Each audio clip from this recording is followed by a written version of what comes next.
दोस्तों, हमारी पृथ्वी बहुत ही रहस्यमय इतिहास से भरी पड़ी है। आप सभी जानते हैं कि पृथ्वी पर डायनासोर नाम का एक प्रजाति हुआ करती थी जो आज पृथ्वी से विलुप्त हो चुकी है। हम यह कहानी स्कूल के दिनों से सुनते चले आ रहे हैं कि धरती पर डायनासोर कैसे आए तथा इसका अंत कैसे हुआ, जिसका जवाब हर कोई जानना चाहता है, क्योंकि यह सवाल हर किसी के मन में खड़ा होता है। लेकिन अगर डायनासोर के जीवाश्म अगर पृथ्वी पर मिलते नहीं तो हमें यह सच्ची घटना आज भी काल्पनिक लगती, जैसा कि यूरोप में 39 मीटर ऊंचे और 82 मीटर लंबे डायनासोर के कंकाल मिले। पुर्तगाल में भी खुदाई के दौरान हड्डियां प्राप्त हुए।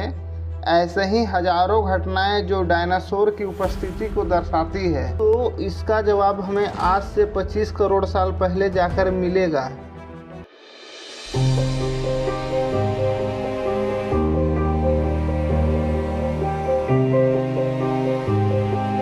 जब पृथ्वी पर जीवन की शुरुआत ही हो रही थी, उस समय धरती का मौसम काफी सुहाना हुआ करता था। उस समय पृथ्वी पर 22 घंटे का ही दिन रात हुआ करता था। दिन में सूर्य की प्रकाश की रोशनी बिखेरे हुए रहते थे, जो चांदनी रात में दूध से नहाई हुई प्रतीत हुआ करती थी।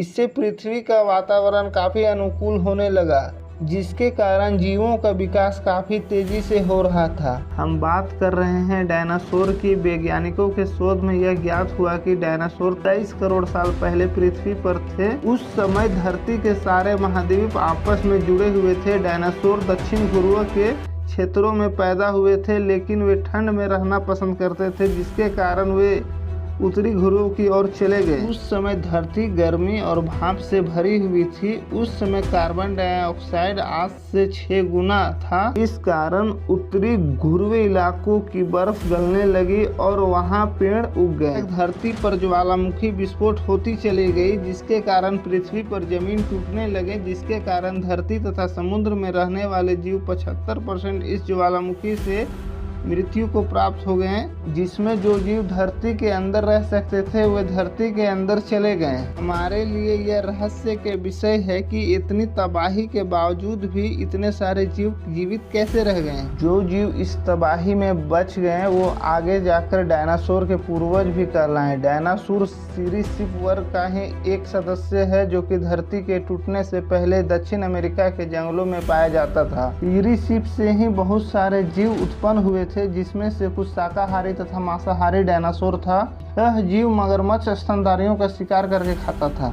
जिन चट्टानों में डायनासोर की हड्डी होती थी उसमें जीवाश्म पराग तथा विषाणु भी होते थे, जो हमें दर्शाते थे कि उस समय पेड़ तथा पौधे काफी मात्रा में मौजूद थे। उस समय धरती पर पेड़ 100 मीटर के पाए जाते थे। जब पृथ्वी पर डायनासोर का राज नहीं हुआ करता था, उस समय उसकी लंबाई 4 फीट हुआ करती थी। जब पृथ्वी पर उसका राज स्थापित हो गया तो उसकी लंबाई में काफी वृद्धि देखने को मिली थी। डायनासोर न केवल धरती पे चला करते थे बल्कि तैरते तथा उड़ते भी थे। पृथ्वी के हर महाद्वीप पर डायनासोर के कंकाल मिले। इन्हीं कंकालों से डायनासोर के अब तक 500 से अलग अलग और 100 से ज्यादा प्रजातियों की पहचान हो चुकी है।